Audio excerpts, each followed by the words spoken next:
So very good morning all the students. Today we will see the another example of the beam subjected to sinking effect.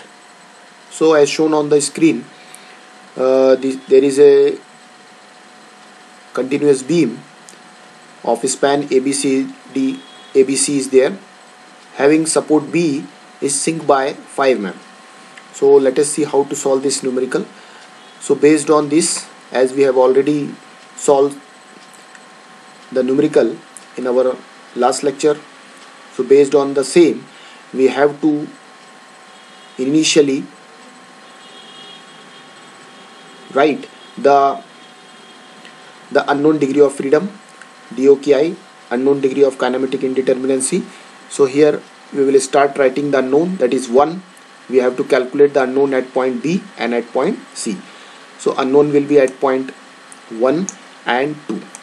Okay, and then 3, 4, 5 and 6 coordinates, these are the known coordinates. Okay, so we have to calculate the two unknowns at point B and C. So let us start. Here in our numerical, E value is given as 25.5 into 10 to power 6 kilonewton per meter square. Also, instead of giving the value of I, here in the numerical it is written as B equal to 0.3 meter and D as 0.6 meter. That is, here the dimension of the beam is given. So based on the dimension of the beam, you have to calculate the I. We know very well that the calculation of I for case of rectangular beam is BD cube by 12. So we just have to put the value of B and D in moment of inertia I, and we will get the answer as 5.4 into 10 to power minus 3 meter raised to the power 4. So finally EI will become 137.7 into 10 to power 3 kilonewton meter square. Now we know that DOKI is 2, which is to be calculated at point B and C in terms of a coordinate 1 and 2. Now next step is the calculation of the formulation of the stiffness matrix, okay, which can be calculated and which is applicable for the respective span. So let us consider the span number AB. Okay, so for AB SM1 we have to calculate. We have to carefully see the coordinate 4351. So here it will be 4351 is there, and we have to put all this value. Okay, then we will get the matrix like this, and EI we have to take as common outside. Here one more thing is that for both the cases I value is common. I value is common. Okay, there is no 2I factor is there. Okay, so we have calculated the SM1. Similarly we will calculate the SM2 for the coordinates of 5162. So if you see the SM2, in matrix the coordinate will become 5162. So very carefully put all the values in the matrix equation, and you will get the structural matrix 2 for the span of BC. Now third step is to calculate the global stiffness matrix, and as the unknown is 2, so the K matrix will become 2 by 2, and the unknown will be calculated at point 1 and 2.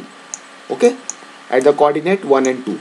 So we have to add up 1 1 2 1 1 2 and 2 2, and we have to add SM1 SM2 according to 1 1 2 1 and 1 2 and 2 2 coordinates. Okay, so based on that, if you add, you will get the answer as 1.8, 0.4, 0.4 and 0.8. Now after this we have to calculate the global load matrix. So in global load matrix, as we know that the sinking is there at the intermediate support B. Okay, so we have to split the span in AB and BC like this. So for AB the sinking is toward the right side. So we know very well that whenever the sinking comes on the right hand side, so the moment will become anti-clockwise, and the formula is 6EI delta by L square. We have to put all this value, then we will get the answer as 258.2 as anti-clockwise moment for the span of AB. Okay, similarly for the span of BC, the rotation settlement comes at the left side, so therefore the moment is become clockwise. So 6EI delta by L square. So by putting all this value, we will get the final moment as 165.24. So before proceeding to the calculation of the settlement, Okay, moment calculation for the due to the settlement, we have to calculate the fixed end moment also. Okay, just like this. So here, as on the span AB there is no external loading, so therefore the moment of A and B is automatically 0. Similarly, for BC there is a UDL of 50 kN per meter is there for the span of 5 meters. So we have to apply the formula for WL square by 12 here. So the answer become 104.17, 104.17. So initially we have to calculate the fixed end moment. Then after that we have to calculate the fixed end moment because of the sinking effect. Then after calculating all these, we have to add up the moment at the respective point. Okay, so this is the add up 258.2, 258.2, as there is no moment formed because of the nil external loading. So finally 258.2, 258.2. So because of that the vertical reaction become 129.1, 129.1. Similarly, in second case there are two moments, so we have to add this 165.24 clockwise minus 104.17. okay, so you will get 61.07. Similarly 165.24 and 104.17, the answer is 269.41. so after incorporating these moments and the external loading, we can calculate the vertical reaction as 58.9 and 191.10. okay, so after calculating all this, we have to calculate the AML1, okay, load vector 1. So initially we have to write the vertical reactions value, that is 129.1, then 258.2, that is the rotation value for the left support. Then we will come to right side, 129.1 again, then 258.2, that is the rotation value.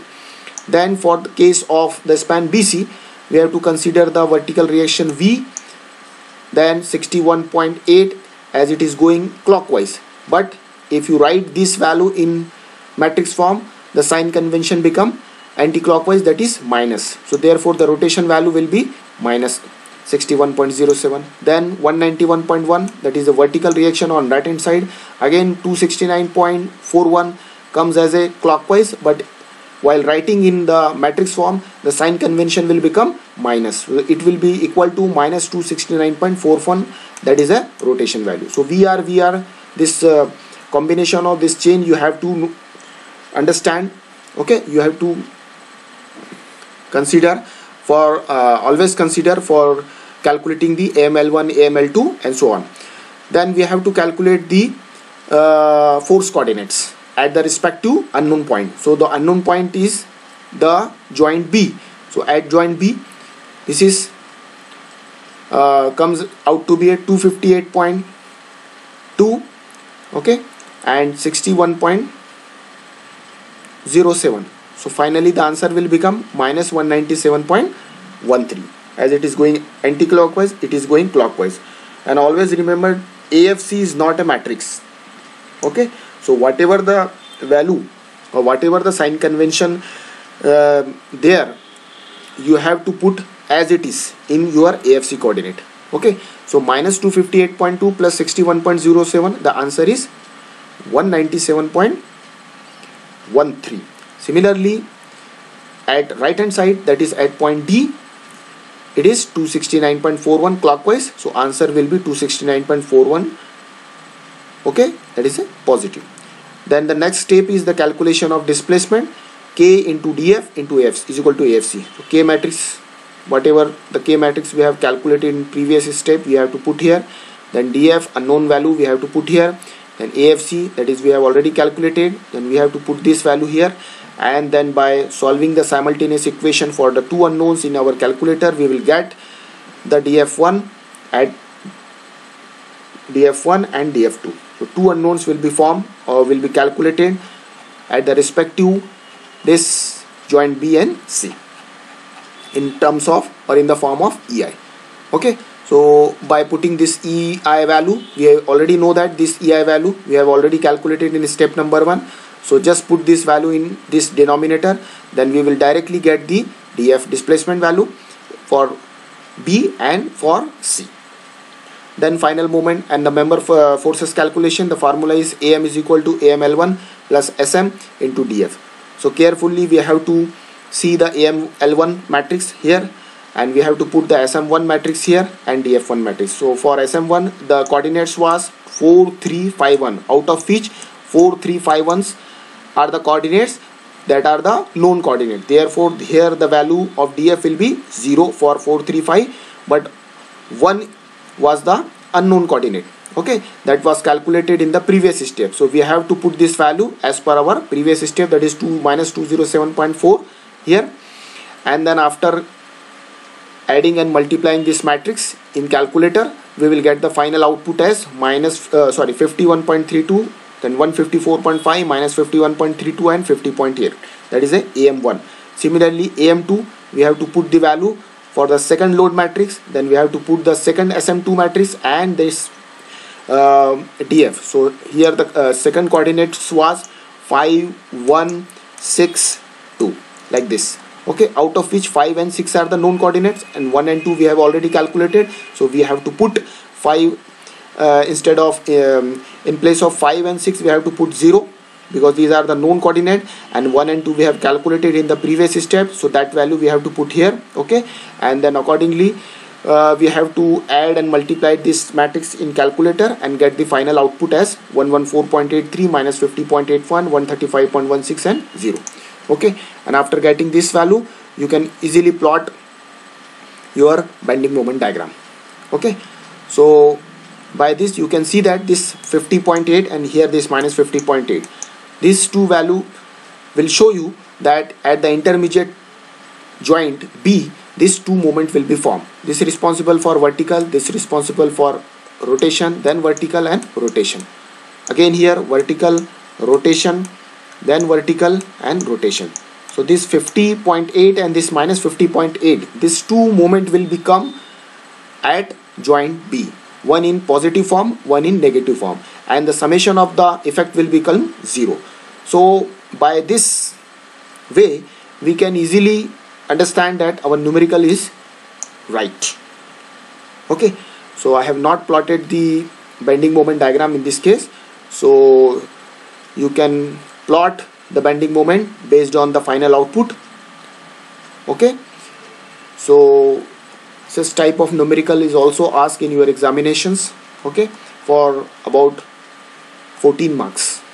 Okay, so we will start the next topic, or you can say the next unit, based on the stiffness matrix of the truss element in our next lectures, and I will give you the detailed notes of the structural matrix of the beam element that we have already solved in our previous last 4 lectures. Okay, the detailed notes I will provide you, so you can refer that notes for your examination. Okay, and this unit carry 14 marks,